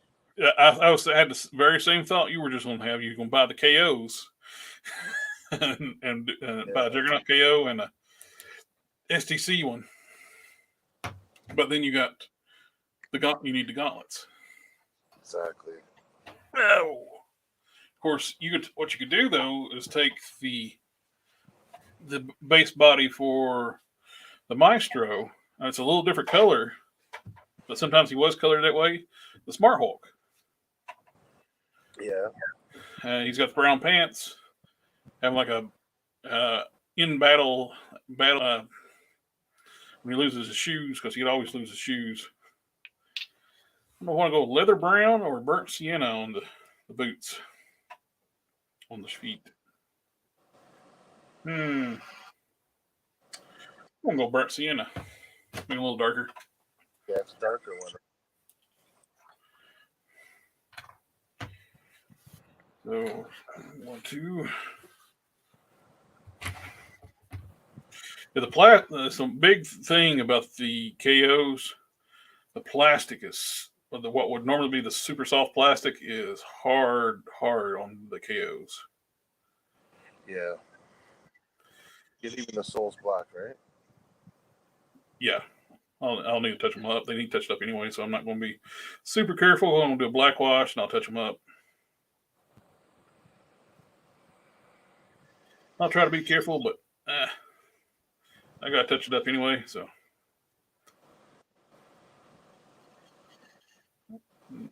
I'm painting too. I got a fairly steady hand.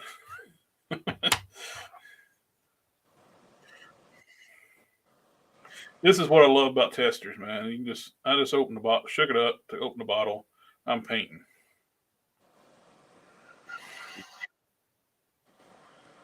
I don't have to thin my paint down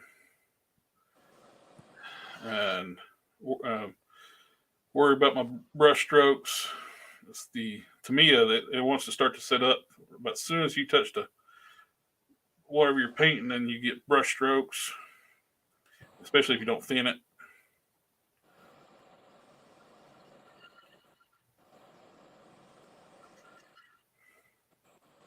I'll end up drilling out the peg holes a little bit to make it a little easier to install the feet, since with the hard plastic.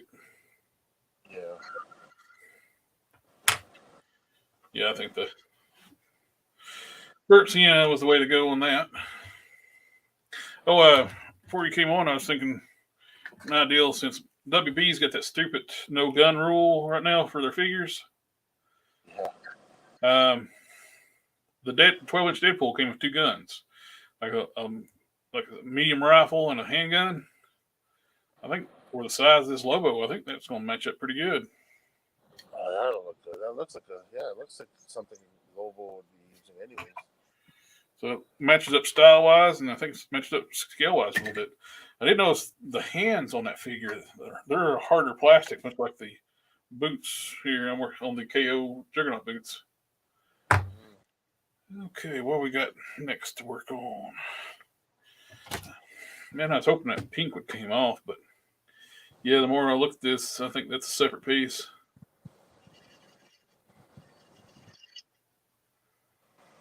So I wanted to. We'll take some. Oh, that'll work good. I want to do a red. It's called Red Barn Wash. I'll do that to the face, let that sit up, and then come back with a clear red. And that should work out pretty good, I think.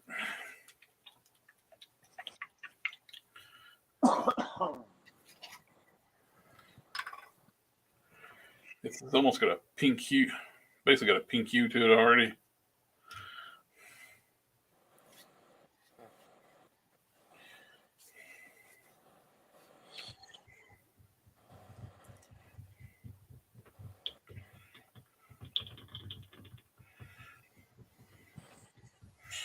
I still like the Build-A-Figure Domaru better anyway.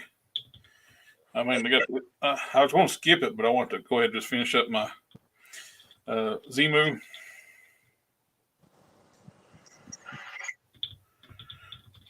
Which Zemu was kind of disappointing.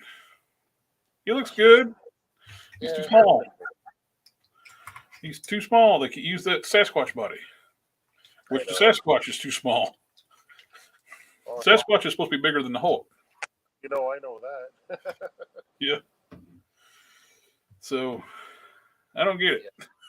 I haven't looked much yet. I was hoarding my customs. Still got a few that are close. Man, I love your Sasquatch you built. Yeah, that edge.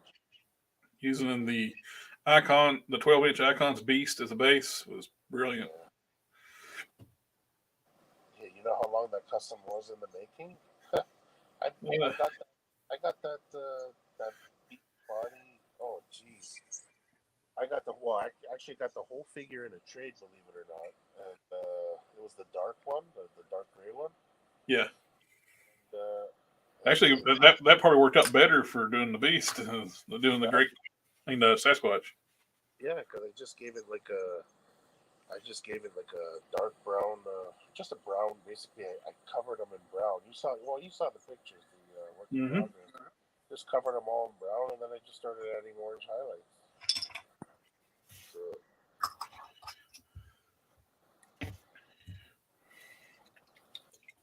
yeah, you know what? Like I said, I was so disappointed with that beast when I saw it. I was like, really? Like, people were waiting for so long for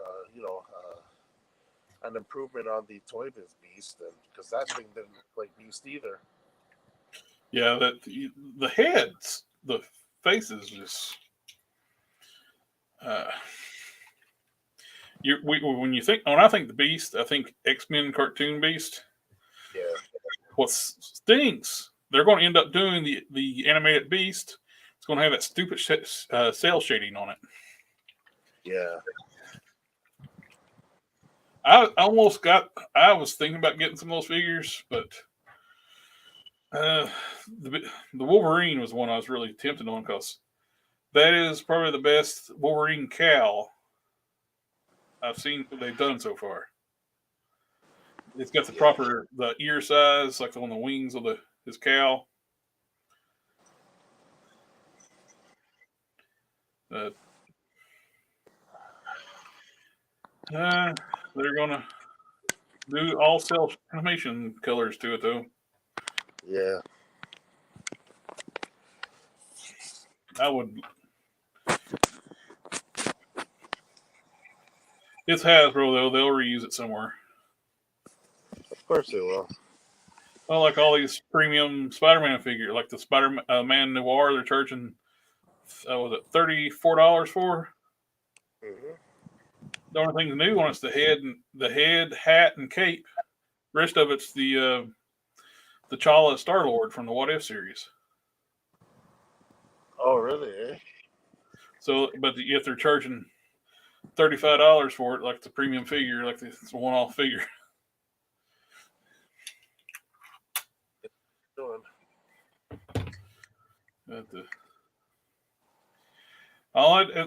These price increases going to do is make me more selective. Oh yeah, I've been selective for a while now. Yeah, I've been backing off a lot, and now I'm going to back off to just about not getting hardly anything, unless it's Hulk related, Ghost Rider related, and finishing off some teams. I don't really need much. The New Warriors is getting close to finishing up. We got Speedball coming out soon. And I think it leaves like what, one or two characters finish up that team. Yeah. Well, one of the teams I'd like to see is, like I mentioned to you, is the UFOs, but yeah, I consider them like Hulk related teams, villains. If you know what, if even like they'll probably end up using the 80th the 80th Hulk body anyways. So I think the Juggernaut with new lower legs would probably work best. But you're right, they probably use the 80th anniversary body because the Juggernaut's got that smooth build. So yeah. And they could actually do the skirt piece would cover up the ugly ball hips on the Juggernaut body. That's true. Like I was just playing around with like the leftover piece when I was doing my Madam Hydra upgrade, and I had the skirt piece laying from Enchantress that covers up those ugly hips. Put the Enchantress skirt on that body. You know what? I think about it. I got the Build-A-Figure Juggernaut and the 2-pack. Mm-hmm. So maybe the 2-pack one. I don't know which one. I kind of like the Build-A-Figure better for Juggernaut, but you know what though? After the knockoff, I kind of like that for Juggernaut too, right? So yeah, I want to put the knockoff with my. I'll eventually build out the Exiles team, all new Exiles from Ultraverse. When Marvel characters got put into the Ultraverse, Juggernaut was part of the Exiles. So I'll just use my KO Juggernaut for that team. Well, I got three KO Juggernauts now. So one of them for the Maestro conversion. And if we're building with the subscribers keep jumping up like we are right now, I'm gonna have to start. We're playing on that giveaway video. Yeah, I'm gonna be giving one of those away. I got it sitting right here. I got, when we hit the 2,000 subscribers, I'm gonna do a giveaway for this Juggernaut. Yeah. This thing's awesome. It's one of the good ones too. Another one's the back. I think the bags weren't sealed. This one's sealed and ready to be in a giveaway. These things so remind me of like a Melloway figure. Yeah. They made it look like official Juggernaut, trademark. Disclosed, got barcodes, Marvel.com. Even got the CE on there. Copyright 2019 Marvel Studios. They so made it look like it's an official thing. You're at what, over 1,800 now? Yep. We jumped almost 30 subscribers overnight. That's good. Anybody who's watching, tell your buddies who want to subscribe, and we're gonna have that giveaway soon. Yes, sir. I think I'm gonna do a yellow wash on a sash piece. Well, that's one thing I'll do too. Once the paint on the Agamotto dries, I'm gonna do the same type of wash on this cape I did on the shocker. I use the mahogany wash to fill these sculpted lines. Yeah. Well, there's detail you can't really see right now, right? I know the camera. It's not picking up on the camera. It's a little cheap camera, but it's got all these yellow parts are all sculpted like almost puts like a geographical map, like the patterns you see. It's all over the fringes of the cape. I'm surprised why they don't want to highlight that even themselves from factory. You don't think about it. Well, they won't even put a wash on the thing anymore. Yeah. Hasbro is going to be Hasbro. But what kills me is, like, if that's the case, why bother doing it? Like, why bother adding detail if you're not going to highlight it, right? Yeah. Well, I'm glad they did. It actually shows up a lot better on the original cape. It's this cape that's been modified. This is the one on the red and black Doctor Strange. Yeah. And all they did was they put the peg on the front and they opened up the neck hole to fit around the collar on the new figure. And then they put a peg and a hole in the chest of the new figure that glued on. Yeah. But they use the gold, and you don't need to pick out that accent on this bright yellow. You do. You even got shading on this cape. This cape doesn't have any shading. This one is much better painted, but it won't fit on this figure. I thought about just using this cape, but I didn't want to have to drill the neck hole out. Then I wouldn't, because this new cape won't sit right on the older figure, because the neck hole is too big.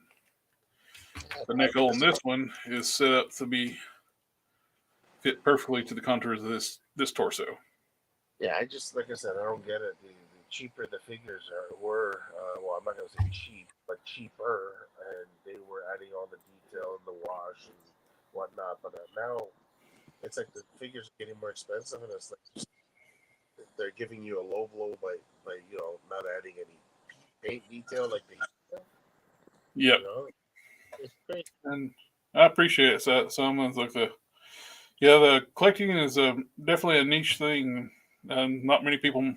My nephews like the stuff, but of course they don't work enough to afford to collect. But there's not many things few and far between. Let me say it that way. It's one of the things great about social media like this right here. We can reach out to all the different collectors. Yeah.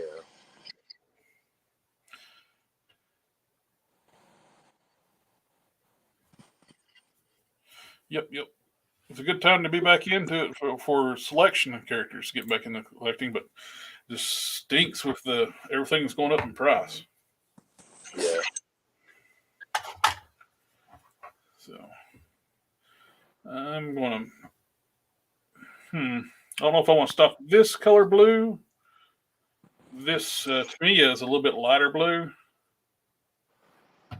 I don't know if I want to go even lighter than what I did. I think I'll stop, though. I think that Citadel blue works fine. Yeah. I'll mix up a little bit. I'll try to mix up an orange wash for the belt, for the yellow. Mm-hmm. I'll take some of the barn red. Actually, that's almost an orange wash as is. What's this look like? There we go. That works. The teak wash. It's an orange wash.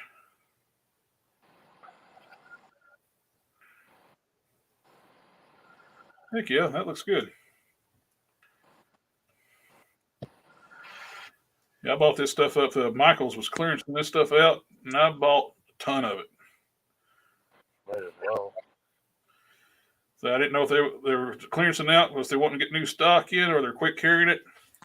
So either way, I got it.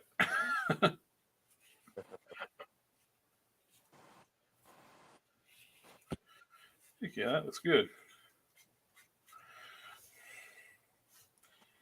Add some depth to the.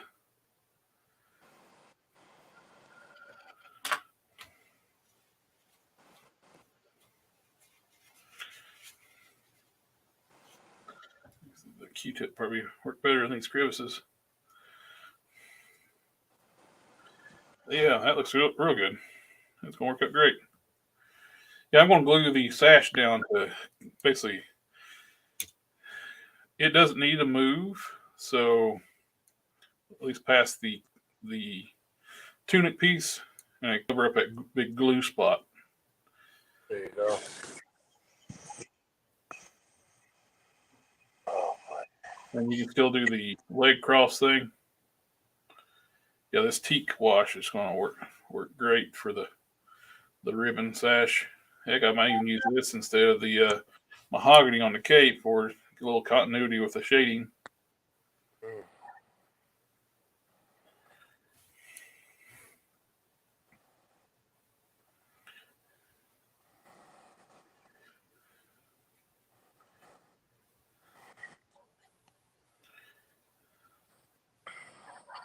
Washes are some of the best things you can do about bringing out detail. Oh, yeah.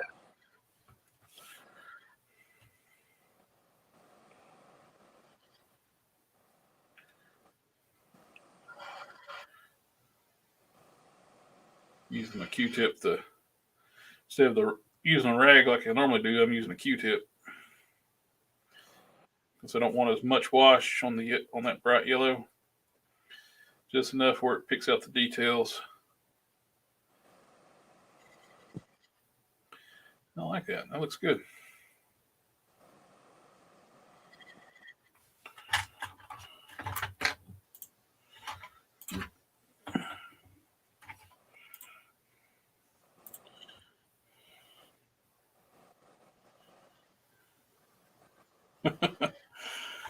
Managed to straight up riff off hair from figures from the day of the heat, and thought, man, this must be what it like to have Collector Express hands. Yeah, I got some meat hooks. I cannot deny that fact.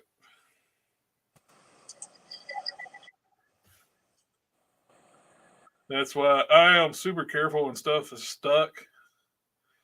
I can totally unstick things. It don't mean it's going to be to get in one piece when it's unstuck. So I tend to be very careful when unsticking things, like stuck joints and stuff. Yeah, I've been known to use a little bit more necessary when I'm doing stuff. So how much torque does it take to break this?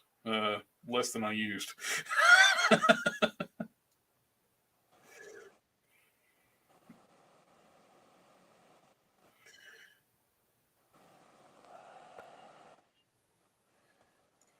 I like that. That actually was. So that looks good. It gave it a little more of like an orangey color to this sash. It looks so much better. Nice little subtle detail. I'll let that dry up, and I'll do the inside tomorrow, where it's got both sides. All right. Yeah, we're getting close to time. Yeah, we're going to call it a night at 11, guys. So we're going to. Let's see. I still can't get over they didn't put bicep swivels on this Doctor Strange figure. You can see where it was in the digital sculpt where they were supposed to be cut out for it. Yeah, that's a strange decision. And they put the elbow swivels. My older bro got us into collecting figures, and then started with Toy Biz Legends and went from there. My siblings were into it for a bit too, but now he's gone and they stopped. He's gone. Start collecting? When did I start collecting? I don't know if I really stopped. I've always liked figures and stuff even as a kid. And my mom was like in the antiques, so she kind of like encouraged the collecting thing with me. Yeah. And she said if it makes you happy, you get it. Enjoy it and get it. That's right. And there's like one of the things that's in my collection I'll never let go. I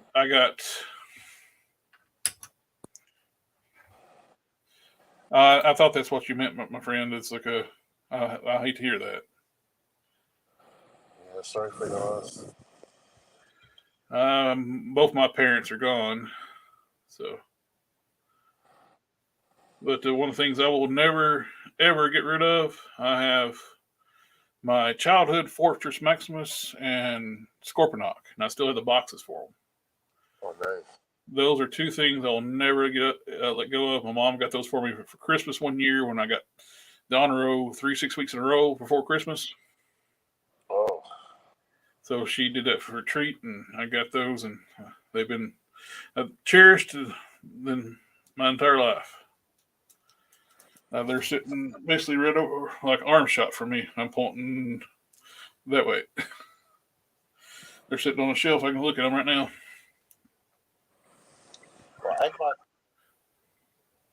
Well, we all have toys when we were younger. Like, I didn't really grow up having that many. You know what I mean? Like, yeah. Well, it's one of those things back in the day. You get to pick what you. You couldn't, like, I collect everything now, a little bit of everything, or actually a lot of everything. But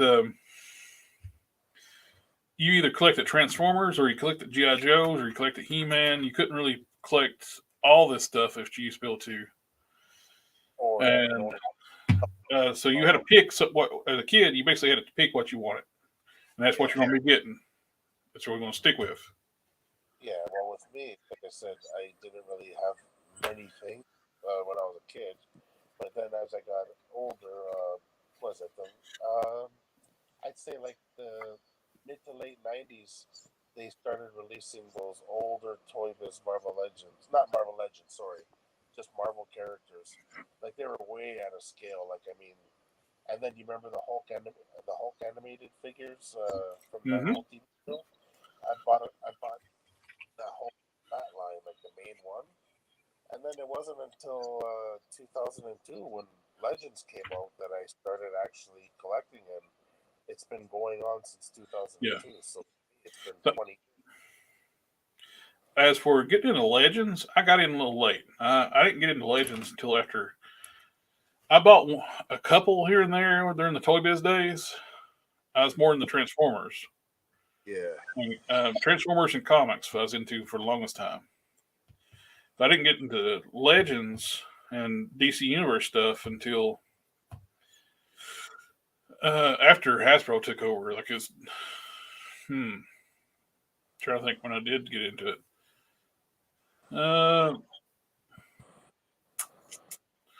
I'd cherry pick every now and then. Oh, I like this character. I'll pick this up, and I didn't really get heavy into collecting DC and Marvel figures until I'm trying to say probably about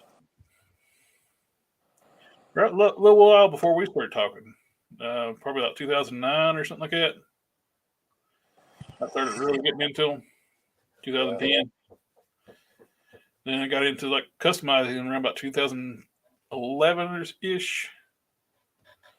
I started getting on the Foosh and talking to people there and posting customs and learning stuff there when people used to share. Yeah, that's when I used to talk to you. Is when I started seeing your custom. First one that I actually saw that's when I started checking out your gallery was Alox. Remember that Red Lantern? Yep. I actually have him back in my work in progress box because weirdest thing. I don't know what happened. I guess during the move, I don't know, something got on him. I laid him down on the carpet, and the carpet took a reaction to the paint. Oh. Now it's like brand new carpet or something because I had the house recarpeted downstairs when I moved in, and it melted the paint. I had to like strip it off.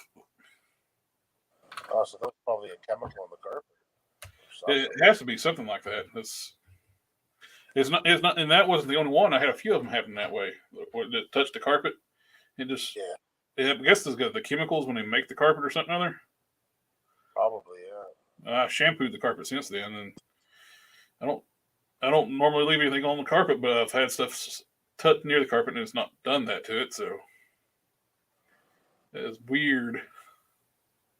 Yeah, well, that was the first custom that I remember messaging you, asking you what you used for the base, and then that's when we ended up started talking from there. Yep. Oh, he was a hard one to make. I started with a Mongol. Getting all those lines off of it. Yeah, when you told me you used Mongol, I was like, oh my god. Now I appreciate the figure even more because I know exactly how much work you put into that thing to get it sanded down like that. Wow. And the steel stay customizing, because that was one of my first customs, and I didn't run myself off trying to do something insanely hard. That can happen though if you start a project that's way hard. It's like, man, this is a lot of work just to make one figure, and it is make a lot of work to make single figures. And a lot of people think just slap some paint on something other and you're good to go and call it a custom. It's like, well, that works sometimes if you're just wanting to put detail on. But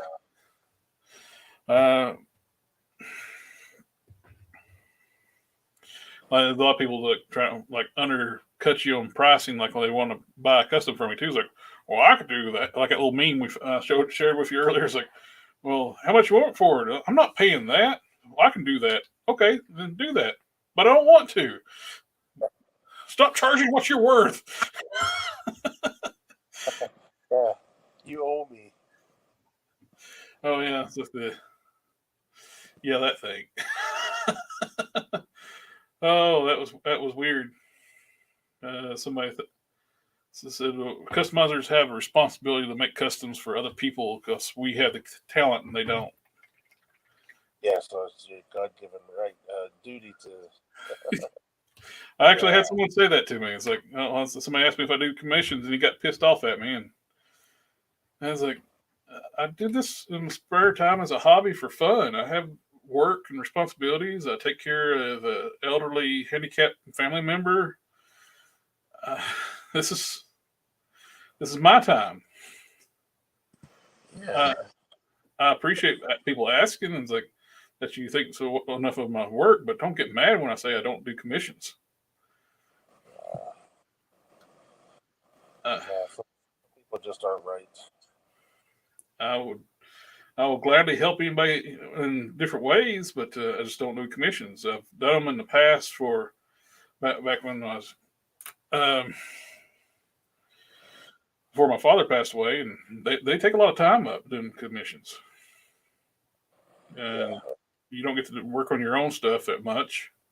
Yeah, and not only that, how many times you hear about some of these customizers that take on commissions, and then they just got to shut everything down and say, "Listen, I'm not taking commissions for a while. I got stuff. I got to get caught up on. You know, like you bite off more than that." Because a lot of people, like, okay, through experience that you can start out a custom thinking that it's all smooth sailing. Oh, I got the parts I need. I know what I need to sculpt. I know what I need to do. Whatever modifications. But then once you get to that bridge, it's like, no, it's not working out. Now you're gonna have to take a whole different route, and things. There's always obstacles along the way. Like, that's what I mean. So if you get yourself into a position, got to do 20 customs for 20 different people, and it's like, these people are going to be messaging you every, maybe once a week, saying, "Hey, how's it going? How's it going?" Like, it's a lot of work. Like it's a lot of people expect it to be done in a week. So. Yep, it was like we have. I have before this stream, I was working on stuff for the office. I have a salary position, so my hours are not normal 8 to. Yes, I do go to work for normal work days, but it's required for me to just. I need to get something ready for a presentation tomorrow, so I worked on it today to get some more stuff done on it.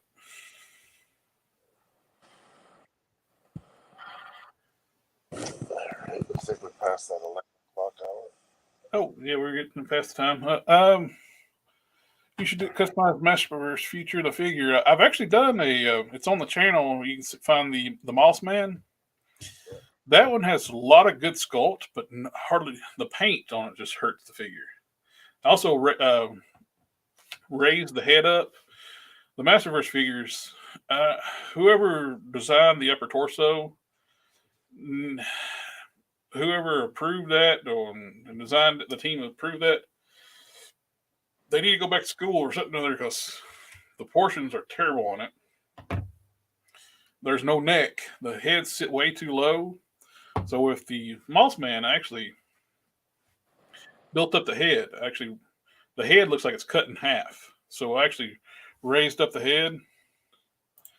Actually took some material and sculpted the head up. I actually put some O-rings to raise the head up. Then I took epoxy Abe's Fix-It Sculpt and sculpted up the head, make it look like it's a full-size head again. That raised it up and got it off actually gave him a neck. Looks so much better. Just that alone made the figure look better. Then I did like a full paint job on it, and it turned out beautiful.